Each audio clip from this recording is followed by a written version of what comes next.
ভাইয়া এইচএসসি পরীক্ষা দিয়ে আইএলটিএস করে বিদেশ যাব নাকি ভার্সিটি অ্যাডমিশন দিব, এটা নিয়ে কনফিউজড। এটা নিয়ে তোমরা অনেকেই কনফিউজড যে ভাইয়া এইচএসসি পরীক্ষা দিয়ে কি আসলে বিদেশ যাব নাকি দেশে ভার্সিটি পাবলিক ভার্সিটির জন্য পড়াশোনা করব। এখন অনেক শিক্ষার্থী ইন্টারমিডিয়েট দিয়ে বিদেশে চলে যায়, অসংখ্য শিক্ষার্থী। আজ থেকে 5 বছর আগেও এটার এত ক্রেজ ছিল না, এখন ক্রেজটা অনেক বেশি বেড়ে গেছে। এবং আমি ঢাকাতে গত বছর একটা ম্যাচে গিয়েছিলাম ফার্মগেটের পাশে। তো ওই ম্যাচে আমি এর আগেও আরো অনেকবার গিয়েছি। তো গেলে ওখানে অ্যাডমিশনের সময় এসএসসি পরীক্ষার পর সব অ্যাডমিশন ক্যান্ডিডেট, কিন্তু গত বছর গিয়ে আমি দেখলাম যে যতটা না অ্যাডমিশন ক্যান্ডিডেট স্টুডেন্ট, এর থেকে বেশি হচ্ছে আইএলটিএস করতেছে এমন স্টুডেন্ট। ফার্মগেটের আশেপাশে আইএলটিএস করতেছে এমন স্টুডেন্টের সংখ্যাই বেশি। তো এখন আসলে আমাদের কোনটা করা উচিত? আমরা কি আসলে আইএলটিএস দিয়ে আসলে বিদেশ যাব নাকি হচ্ছে আমরা আসলে কোনটা করব, আমাদের আসলে কোনটা করা উচিত, তাই না? এটা একটা আমি একটু সংক্ষেপে তোমাদেরকে যদি একটু বলি। প্রথমত হচ্ছে তুমি যদি এইচএসসি দাও, এন্ড এইচএসসি দেওয়ার পরে যদি তুমি ইউনিভার্সিটি অ্যাডমিশন অর্থাৎ তুমি যদি বিশ্ববিদ্যালয়ে ভর্তি হও, তাহলে তোমার মিনিমাম সেখানে সময় লাগবে 4 বছর। কত বছর? 4 বছর। এটা মিনিমাম সময় লাগবে, এর বেশিও লাগতে পারে। আমাদের দেশে ভার্সিটিগুলোতে অনেক ভার্সিটি, ন্যাশনাল পাবলিকের অনেক ভার্সিটিতে সেশন জট আছে। তো আমরা ধরে নিলাম যে আমাদের 4 বছর সময় লাগবে। তো এইটা হচ্ছে তুমি যদি দেশে থাকো, দেশে থাকলে ফরম্যাটটা তোমার এমন হবে যে তুমি এইচএসসি পরীক্ষা দিবা, তারপর হচ্ছে তোমার আরো 4 বছর লাগবে। এই 4 বছরের পর তারপর কি আসবে? তারপর হচ্ছে তোমার জব। এই যে জব তুমি পাবা, এইখানে তোমাকে আরো 2 থেকে 4 বছর তোমাকে পড়াশোনা করতে হবে, অর্থাৎ তোমাকে একটা জবের জন্য প্রস্তুতি নিতে হবে। যদি খুব ভালো হয় তাহলে 1 বছরের ভিতরে জব পেয়ে যাবা, যদি খুব আগ থেকে যদি ভালো প্রিপারেশন নাও তাও এটা বলা যায় না। আমি যদি গড়ে হিসাব করি 2 থেকে 4 বছর স্টুডেন্টদের লেগে যায়, একটু কম বেশি হইতে পারে, বাট ওভারঅল 2 থেকে 4 বছর একটা ভালো জব। বিসিএস একটা লং টাইম প্রসেস, বা অন্যান্য সরকারি চাকরিগুলো, তো এই সময়টা তোমার লাগে। তার মানে তুমি যদি দেশে থাকো তাহলে তোমার টাকা ইনকাম করতে তোমার যদি সময় লাগে এইচএসসির পরে, এখানে যদি 4 বছর, এখানে যদি আমি 2 বছরও ধরি 6 বছর, এখানে যদি 4 বছর ধরি তাহলে 8 বছর।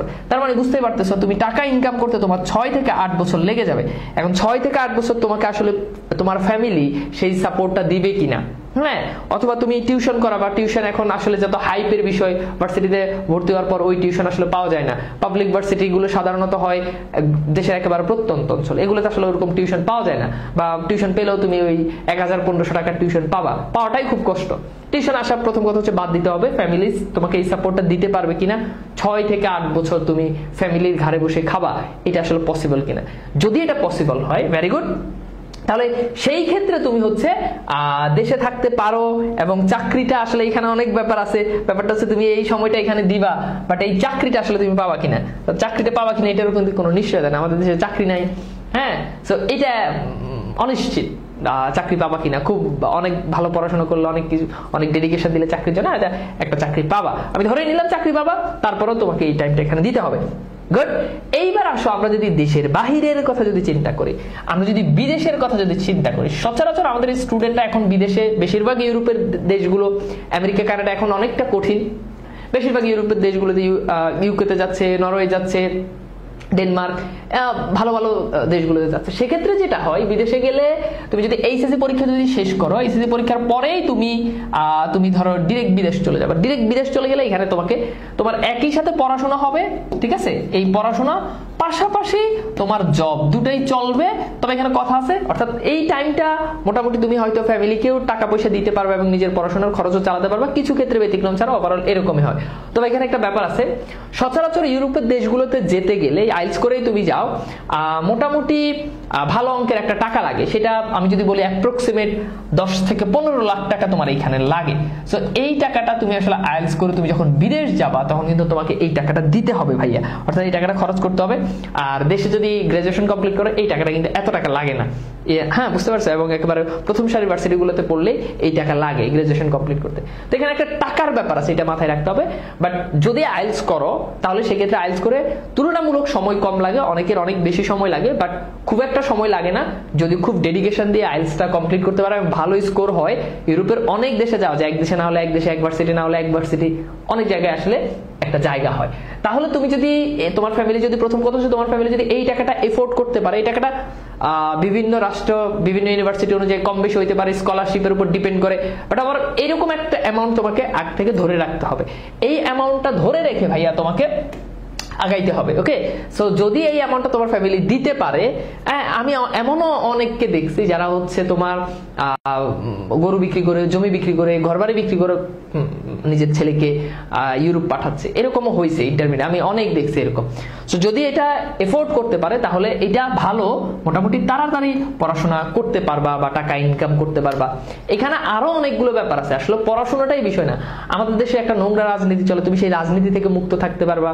আমাদের দেশের যে কালচার, আমাদের যে এডুকেশন সিস্টেম, এটা একেবারে ভঙ্গুর এডুকেশন সিস্টেম, সেখান থেকে তুমি একটা উন্নত বিশ্বের একটা ভালো ইউনিভার্সিটিতে পড়বা।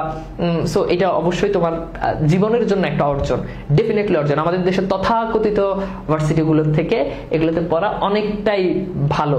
হ্যাঁ, এখানে তুমি যে জায়গাতে পড়বা সেখানে মানে শত শত দেশ থেকে শত শত শিক্ষার্থী রাখবে, তাদের সাথে মিশতে পারবা।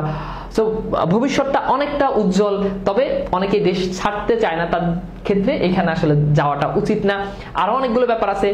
অনেক দেশে দেখা যায় যে এনভায়রনমেন্টের সাথে অনেকে খাপ খাইতে পারে না, যারা একটু বেশি ধার্মিক তাদের অনেক জায়গাতে অনেক প্রবলেম হয়। তারপর হচ্ছে তোমার ওয়েদারের সাথে অনেকে খাপ খাইতে পারে না। তারপর হচ্ছে ফ্যামিলি ছাড়া ছাড়তে হবে, ফ্যামিলি ছাড়া তোমাকে থাকতে হবে। সো অনেক টুকটাক এইসব ক্রাইসিস গুলো তোমরা কম বেশি সবাই বুঝো যারা বিদেশ যাবা, তাদের এগুলো আসলে অজানা কিছু না। তো এইটা হচ্ছে আমাদের দুইটা সেগমেন্ট। তোমরা যারা বিদেশ যাবা অথবা যারা এইচএসসির পরে যারা হচ্ছে ভার্সিটি অ্যাডমিশন, পাবলিক ভার্সিটি দিতে চাও, যদি খুব ফ্যামিলি যদি মোটামুটি দেশে থাকতে চাও এবং যদি মানে অনেক পরে 6 বছর 8 বছর পরে চাকরি পাবা, তাও সেটা অনিশ্চিত, তাহলে ভেরি গুড, দেশে থাকো, দেশে পড়াশোনা করো, পাবলিক ভার্সিটিতে পড়াশোনা করো। যদি ফ্যামিলি ভালো টাকা তোমাকে বহন করতে পারে এবং যদি বিদেশ যাওয়ার প্রবল ইচ্ছা শক্তি থাকে, তাড়াতাড়ি টাকা ইনকাম করতে চাও, তাহলে বিদেশ যাওয়াটা বেস্ট।